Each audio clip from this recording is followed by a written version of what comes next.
Get started in just a few minutes, so if people could take their seats.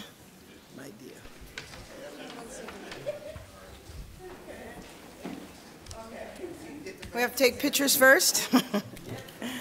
Good morning, everyone.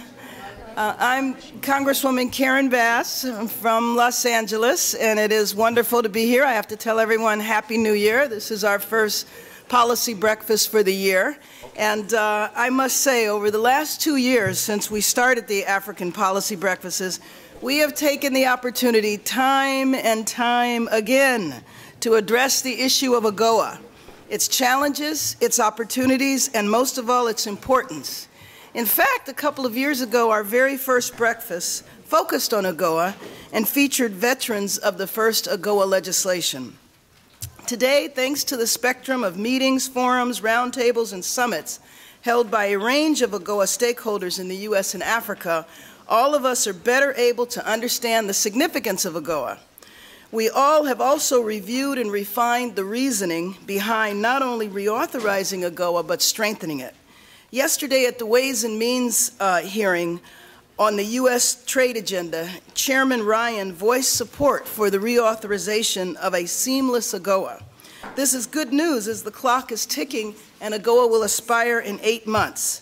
A visiting high-level delegation from the African Union told us just last week that apparel exporters in Africa face potentially the threat of lost orders as U.S. buyers wait for AGOA to be reauthorized. Thinking proactively, we must also take the discussion of U.S.-Africa trade and investment to the next level, one that pushes the boundaries and explores the powerful implications of an expansive, mutually beneficial commercial relationship between the U.S. and the nations of Africa. These issues are at the center of our theme for today's Africa Policy Breakfast, AGOA Today and Beyond, the future of the U.S.-Africa commercial relationship. This morning we have a number of experts on the panel, and in the audience we'll hear from on this issue. So the way we plan to do it this morning is we have a panel that is going to be led by Whitney Schneiderman, our moderator, who will introduce the distinguished panel. And when the panel is finished, our U.S. trade representative, Ambassador Froman, will come in and give some keynote comments, and then we will open it up for Q&A. So thank you very much. I'm excited it's a new year. I do feel, though, that we've been saying we want the renewal of AGOA quick for over a year now. Now we've come to the wire, and we now have to say we need to get this done in the next couple of months. Good morning and welcome, and thank you very much to our moderator, Whitney Schneider. Representative Bass, thank you for welcoming us here this morning and for planning this discussion on AGOA Today and Beyond, the future of the U.S.-Africa commercial relationship. This is the second Africa Policy Breakfast of 2015, and today's topic is both timely and, by the size of today's audience, greatly anticipated. It is an honor for the African Growth Initiative at Brookings, where I'm a non-resident fellow, and the Chamber of Commerce, where our panelist Scott Eisner resides, to have coordinated this with you. We have a very distinguished panel to help us examine the current state of AGOA and the need for its reauthorization.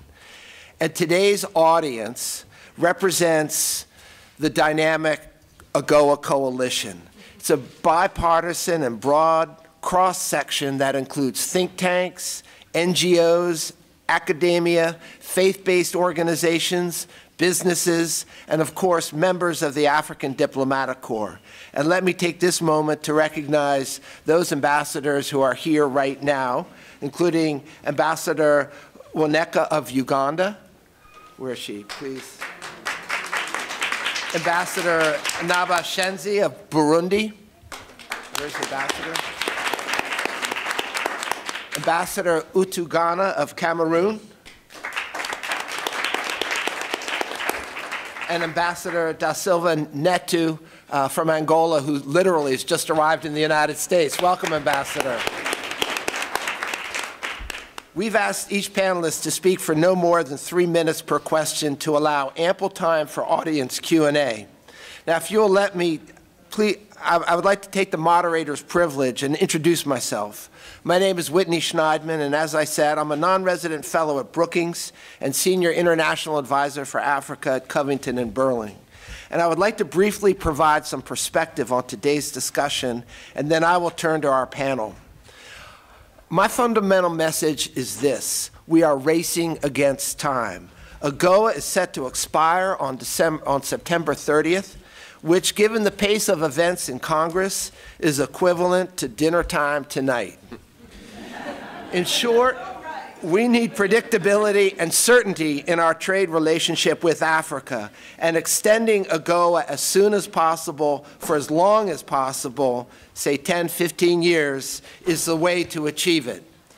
I've been involved with AGOA since 1995, when several congressional staffers, including Mike Williams, who was working for Congressman McDermott, Rosa Whitaker, who was working for Congressman Charlie Rangel, who's just arrived, and Greg Simpkins, who was working for now Chairman Ed Royce, invited several of us from the private sector to discuss a new approach to stimulating economic development in Africa.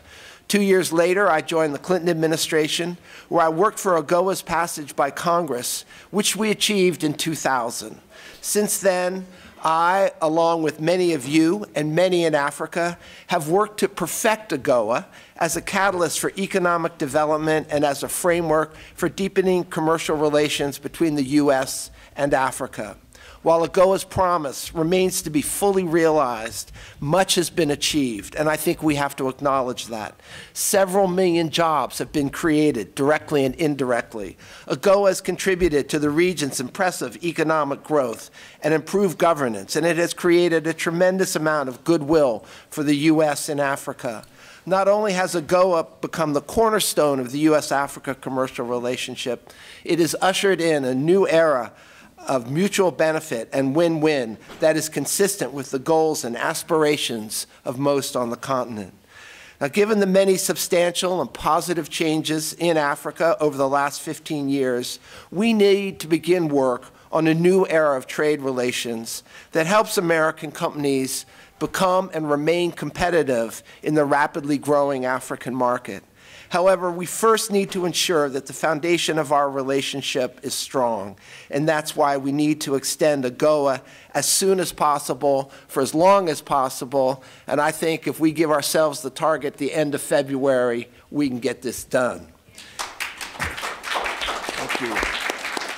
Now, the opportunity is very real. One example, more than 80 million manufacturing jobs will leave China due to rising labor costs there, and Africa stands to be the big beneficiary, especially if AGOA is in place. Moreover, there are many American companies poised to make significant investments in Africa, but they want the certainty and predictability that a long-term renewal of AGOA provides. So with that, I'm going to turn to our panelists, but before I do, I'd just like to acknowledge Ambassador Girma from Ethiopia, who's here.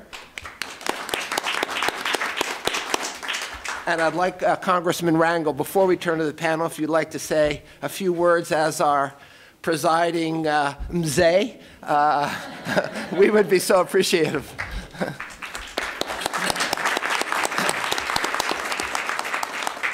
It's such a warm and exciting beginning to think that our great nation is opening up opportunities for humankind during the crisis that we faced all over the world.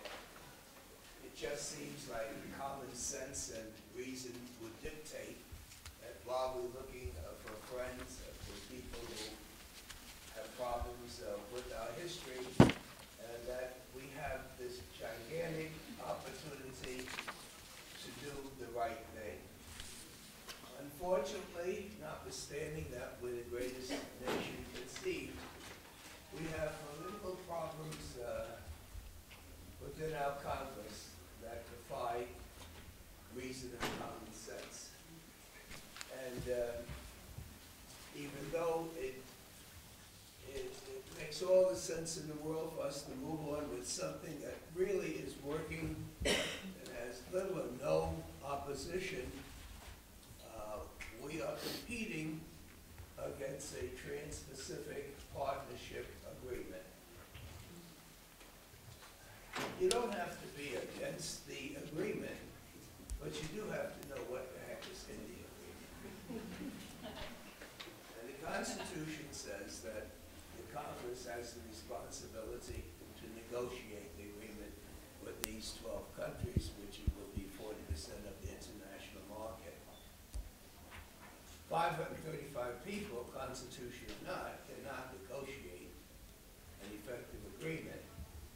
And our partners have to know that if they forfeit the losses that are necessary in order to maintain some gains, that the Congress will not tear it apart. So therefore, as most of you know, they need the President's Trade Promotion Authority, commonly referred to as fast track, in order to complete the negotiations. I don't know what type of agreement it would take to have the majority to realize that the fast track has to be Africa and not just promotion authority. The fast track has to be a symbol that goes beyond trade, but what America stands for at a time of great need. And I don't know what this group or any group can possibly do if they put fast track in as a only way that we would take a look at AGOA. What do you do when people are supporting AGOA but have no idea what's in the other treaty and are not thinking about giving the executive the authority to do what they don't know? But I'd like to conclude by saying, when AGOA first came on the scene, I'm taking a risk in saying, I had no idea there was an African diplomatic corps. I think something had to do with British training that allowed them to just deal with the State Department, and they either were intimidated or didn't care enough about members of Congress. But when they found out, it became the most effective delegation that I've seen in my close to 50 years here. The African delegation was so spectacular in bringing support for this bill on the floor that the Israeli embassy hosted a party for them. And for those who don't know what that's about, it's just as well as you don't.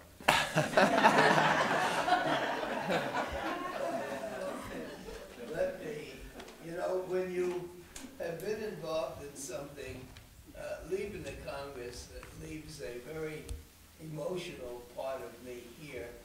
And one of the children that we all supported and seen grow was AGOA. And I wondered what happened next. Well, a few years ago, along came Karen Bass. And you have no idea the relief and excitement that I feel today and felt some time ago when a young lady came to the Congress and came to see me on Ways and Means. And I had known there's no freshman that wants to see me except to get on Ways and Means Committee. I don't care what they say. And I'm courteous and I listen, but that's the only reason they ever wanted to see me. And she came as the Speaker of the California State Legislature. I call it the People's Republic of California. And when she told me she had an interest in adoption and foster children, I said, well, this is a put-on that I've never heard before. It was very interesting. And then she said, but before that, she wanted to continue to work in Congress, has been doing on Africa. And if I had any doubts at all, then she has come in and put in the time that would make her short period in Congress be recorded in the international history of trade as to millions of nations to make it a better world. And I feel very, very good about leaving a copy today. Thank you.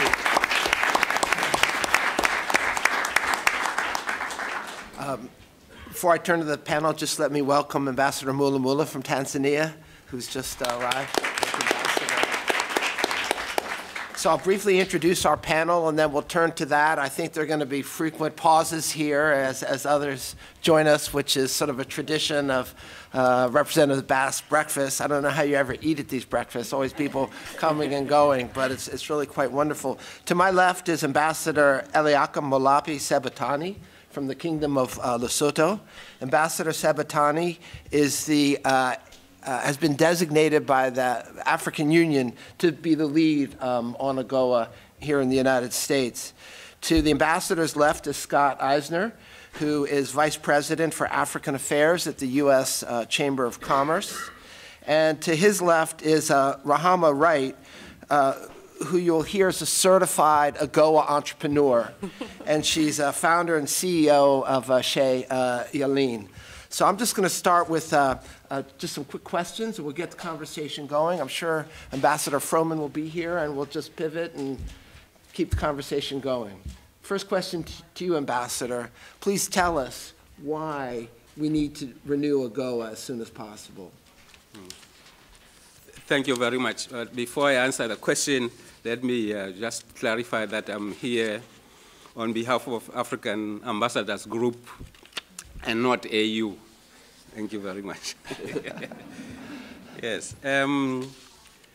We as African Ambassadors Group, we are completely convinced that it is very necessary that the legislation is renewed urgently, because otherwise we are going to lose jobs, we are going to lose trade. So that is particularly with regard to the textile industry. And we have an experience of this with regard to third country fabric provision. We know that it was delayed, and I think we lost 12% of orders, and tens of thousands of jobs were lost in Africa because of the delay. So we don't want to go through that exercise again, because it is extremely painful, and it hurts the good job that progress that has been made in terms of economic development and trade relations between Africa and the United States. That's very well put. Thank you very much. Scott, so let's talk about U.S. business for a second. Mm-hmm. As we know, AGOA is a non-reciprocal trade relationship. In a sense, the U.S. companies don't get any benefits from AGOA directly at this time, and that's part of the reason that we want to get AGOA done but open up a new conversation. But what, from your members at the Chamber, why are they working for AGOA to be renewed? Great question. I think, first off, I'd like to say thank you to Congresswoman Bass, the diplomatic corps, and everyone else in this room for clearly an overpacked House that really cares about this issue. You raise a great question. Why does AGOA matter to the business community? And I think it raises, for us in the business community, AGOA is that pivotal launching pad for American businesses. You wouldn't have Ford doing expansions in South Africa and importing parts from the United States, creating jobs here, creating jobs in Africa, exporting to new markets. You wouldn't be opening those doors for us. You wouldn't see smaller companies taking advantage of AGOA, creating jobs in the U.S., creating small businesses, which is such a foundation of the United States. It is that pivotal point in our trade policy with Africa, and that's why the Chamber fully supports its speedy and timely renewal. If we could have it done last year, it would have been better than this year, but we can't ask for miracles to happen. And we also look for re-bringing into the third country fabric provision so that we don't have to have this debate every 4 minutes about the reauthorization of something or another. So that's where we stand at the business community that I represent in the Chamber. It is important. It is that entree point into Africa. It is that soft landing pad for so many American companies that are looking and understanding what the dynamic market of Africa is, that it's not a country, that it is a continent, that it is a diverse continent. conversation, that there are plenty of opportunities for everyone across the board to engage in that economic engine that is Africa. And that's where we see this pivotal point. Now, you raise a good question, is what's next? And I think that's why we have to get AGOA reauthorized so quickly, so we can get to that immediate question of how do we get more bilateral and regional trade? How do we bring down the barriers? How do we be more competitive with China? How do we be more competitive with the Europeans who are signing EPAs across the board that aren't making the American business community have any advantages? So those are the things we really need to think about. AGOA is great, but what's next? And that's where I challenge Congress and staff and folks in my community to really get down to the nitty-gritty of how do we enhance AGOA, but how do we move beyond it? And I think at the end of the day, if we're having this conversation about AGOA renewal in 10, 20 years, then we've kind of lost, because that shouldn't have the conversation. It should be we're all integrated into a much more seamless trading relationship. So, great, thank you. Rahman, in many respects, in my mind and talking to you, you to me are sort of the poster woman for AGOA. So please share with the audience your experience in working with AGOA and why it is important to economic development in Africa. Thank you, Whitney. I would also like to thank Senator Bass for inviting me to participate in this conversation, because I think it's a very important conversation to have. I believe that trade is one very critical and important way to address poverty in Africa. And I created Chez Aline after serving in the Peace Corps, so my experience was born out of living in a small rural community and seeing a lot of poverty that women were facing in my community, and I wanted to do something to change that. And returning back to the U.S. as a diaspora member, half of my family is from northern Ghana, as a young person and as an American who wanted to do something to make a difference in the lives of women from a business perspective, I wouldn't have been able to do that without a trade policy like AGOA. And I think that when we talk about the future of AGOA, I believe the future of AGOA means more women are benefiting, because women are the bedrock of their communities in Africa. It means that agriculture is a sector that is allowing for more people to be involved in doing trade between the U.S. and Africa, because right now some of the restrictions via trade is impacting a lot of people who are in the agricultural business.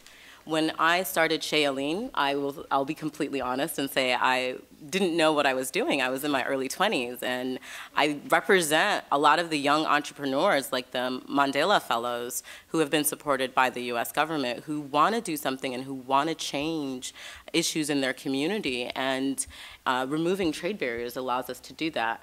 In my specific example, when I started Chez Aline, I didn't have any products. Today I have products. I'm working with 2 different cooperatives, one in Tamale, the other in Damogo, touching the lives of just a little under 1,000 women.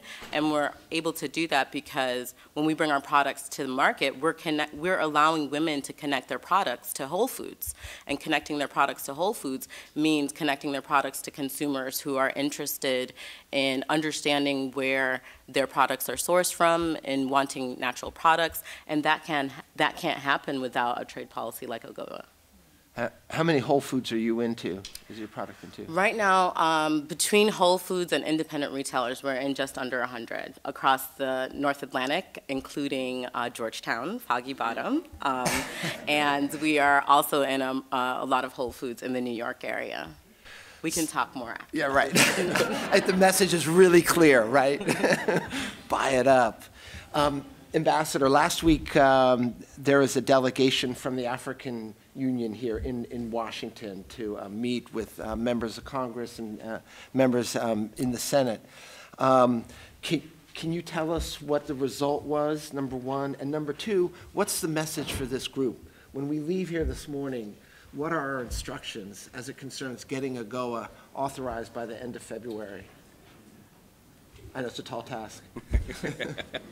Yes, thank you very much. Well, obviously, it was a very important mission of AU ministerial, because we thought that it sends a message to U.S. government, both the administration and Congress, that we mean business as Africans. We mean business in terms of cooperating with the United States to promote trade and investment, particularly through AGOA. And that mission was sent also in view of what I said earlier on relating to the delay. There was a concern that the reauthorization must be done expeditiously. So we were able to, or the mission was able to meet with key sectors of the country, particularly the administration, Congress, civil society, and think tanks. The message, or I think the delegation came out with was that there was a very strong support for reauthorization of AGOA across the board. It was just a question of when, and in some cases how, but otherwise in all sectors, particularly the administration and, let me say all sectors, everybody is interested in seeing AGOA renewed. So this is the message that delegation took back with them to Addis Ababa, and they're going to report.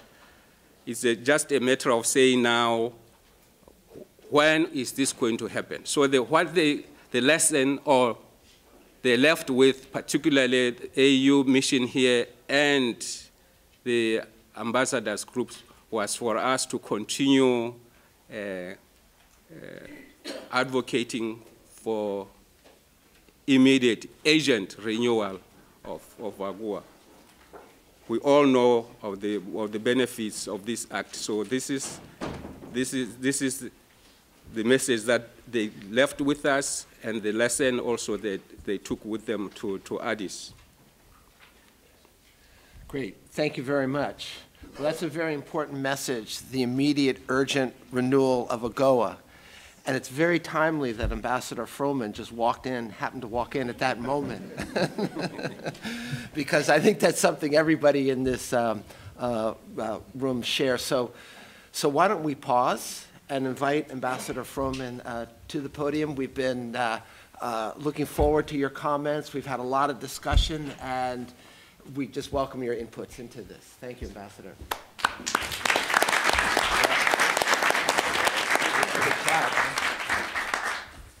Well, thanks very much, Whitney, and thanks everybody for being here. I want to thank Congresswoman Bass in particular for really helping to generate energy around this this year. We've got the father of AGOA there, Congressman Rangel. I understand we've got ambassadors here. I see a number of our fellow ambassadors from Lesotho, Tanzania, Uganda, Burundi, Cameroon, Angola, Ethiopia. I see some of our interagency friends here, including the African Development Foundation head.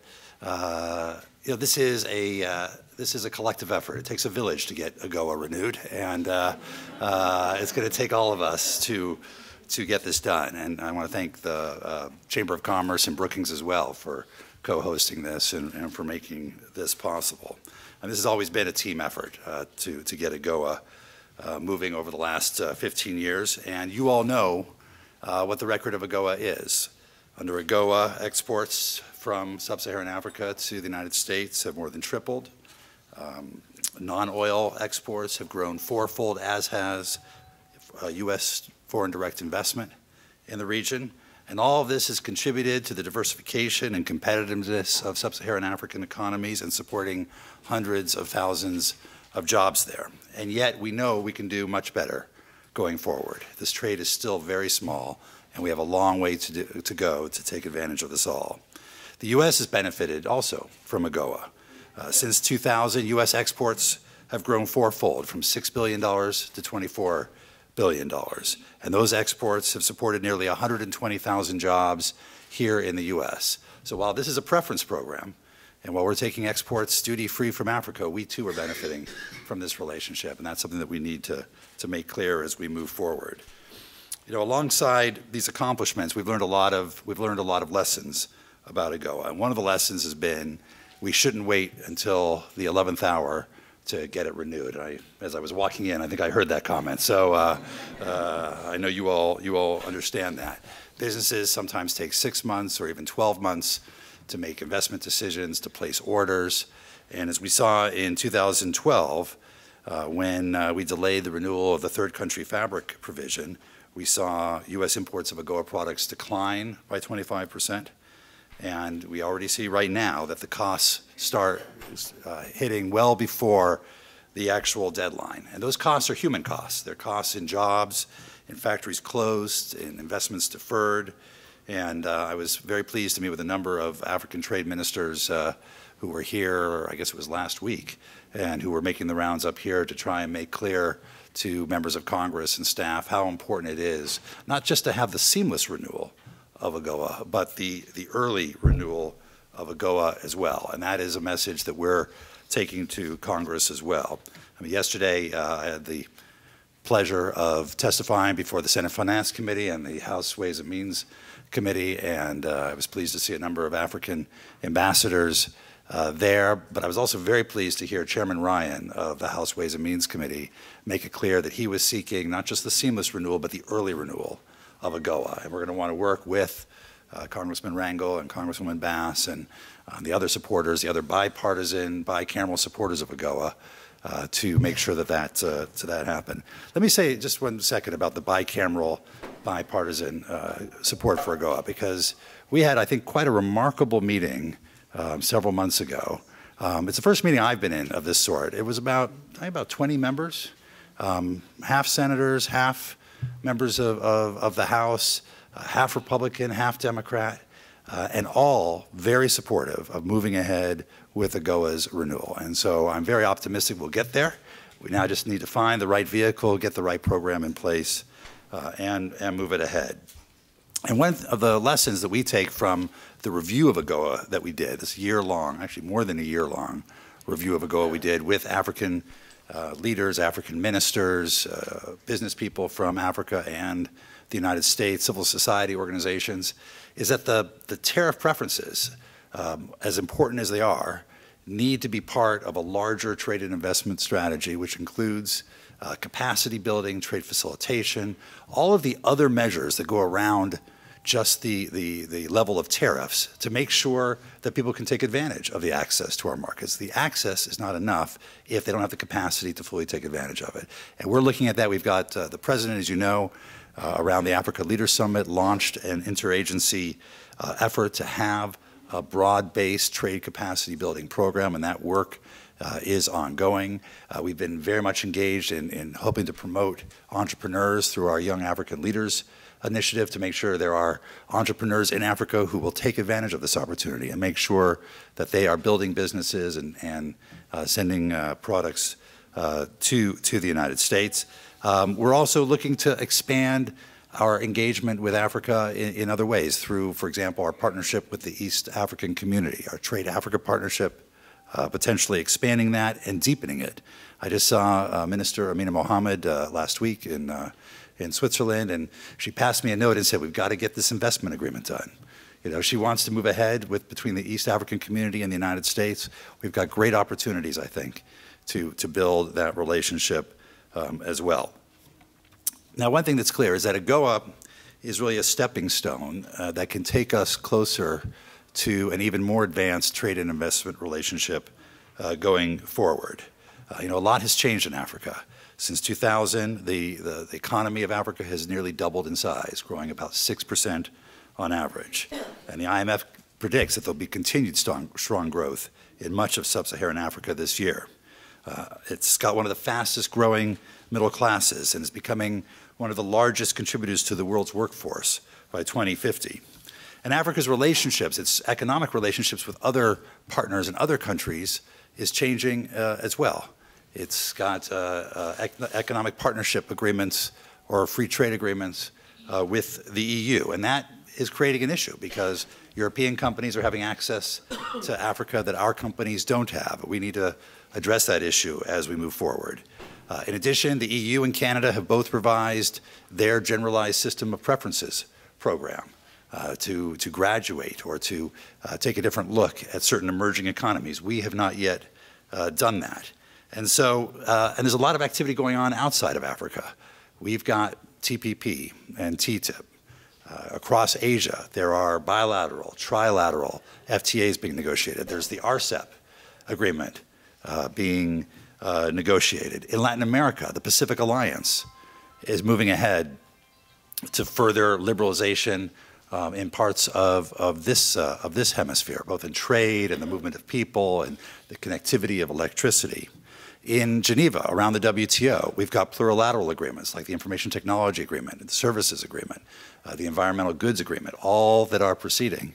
And just recently, we've had discussions over the last several days with a number of trade ministers and the Director General of the WTO about how to potentially recalibrate the level of ambition around the Doha development round to see if we can move that forward. And Minister Rob Davies of South Africa was a key proponent of having us take a hard look at that. There's a lot of activity going on all around the world in terms of shaping the future of the global trading system, and we don't want Africa to be left behind. And so we need to get AGOA renewed. We also need to lay the foundation for how to think about how that relationship might evolve over time into a more permanent, reciprocal set of arrangements with particular countries over the medium and long term. And we're hoping that as AGOA gets renewed, as GSP gets renewed, we can begin to have that kind of dialogue with our African partners as well. So we look forward to working with our friends in Congress, with all of you. I think we're on the edge of something very exciting here. There's a lot of momentum. People are talking about getting this renewed. As you know, it's part of a larger conversation about trade that's going on in this country and in Congress right now. I think we have a lot of opportunity here to put this on the agenda and get it done. And we very much thank you for all your support in getting that. Thanks very much.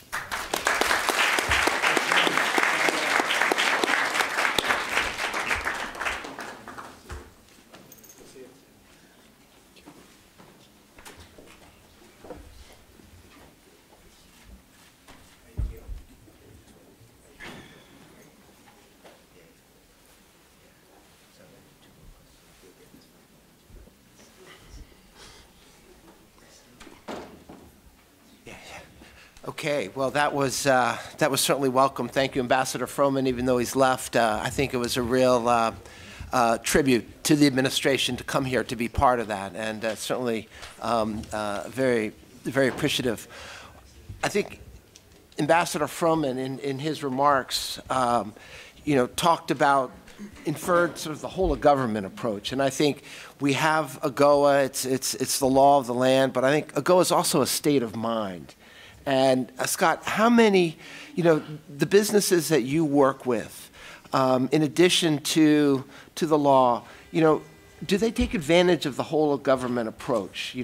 Working with the embassies, working with the trade hub, working with the capacity resources that are available for capacity building. I think it depends on the scope and size of the companies, and obviously the Commerce Department Gold Key Service plays an integral role in helping open up markets for a number of small and medium-sized companies that don't have those large presences like a GE on the continent. But I think by and large companies kind of figure their way through a system. They don't necessarily look at a whole of government approach. I'm not sure our government looks at a whole of government approach half the time, so I don't know how you can ask business to. But I think by and large they figure out where their opportunities are, where they can make headway without the kind of regulatory burdens that come attached with some of the government engagements, and where they need the support, they lean on our government, whether it's members of Congress, it's the administration, representatives of the broader business community, or the diplomatic corps, to help them, wade through those very murky waters that are when you're a small business, as you very well know, with very little capital and banks that have stronger lending requirements, that they need to figure out a way to move forward. So they. That's the great thing about the small business engine of America, is that they figure a way around the system, because the system sometimes isn't created to actually benefit them in the best way possible. So, I applaud folks that are willing to take the risk of their own personal capital to really venture out in the system. So I look at your question as they will when they need it. but it's not the go-to, I don't think, for business in general to look at a whole-of-government approach because there's so many different entry points for them into markets. Right, right. Thanks. Rahama, let's talk about the deadline of AGOA, because you're right there at the coal face. You're bringing products in duty-free. What's your supply chain like? What's your time frame for sourcing the products, getting them to market, and AGOA's extension? How does that impact you? So to just kind of piggy off of what you said, when I started Shailene, I had $6,000 to my name. How much? $6,000. $6,000. And so that was my Peace Corps readjustment allowance when I got that. And so to your point, you know, I wouldn't have been able to kind of pitter my way in terms of going through a process of building my business without having something like AGOA, without having at least one barrier removed since I had, you know, limited finances.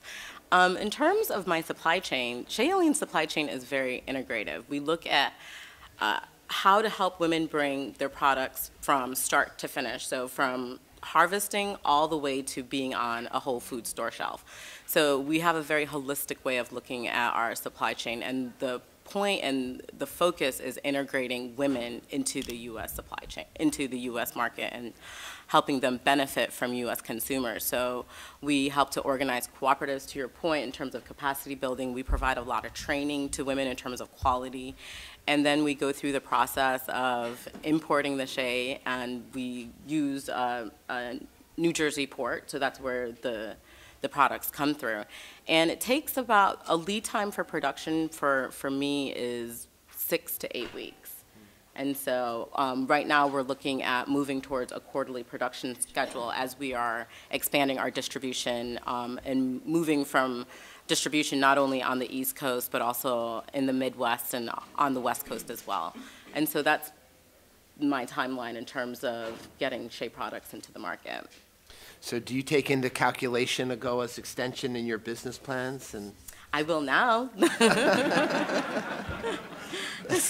Yeah, that's good. That's good. Well, first of all, let me just acknowledge Charge Rabea from Madagascar, who's here.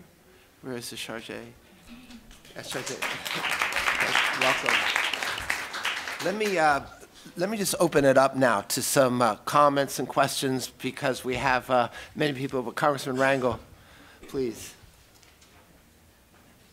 It's, you know, we had a forecast of a tremendous blizzard that was going to hit New York City. The mayor was praying and asking for Jesus to help us. Closed all of the roads, and as it turned out, God was good, and we were adversely affected.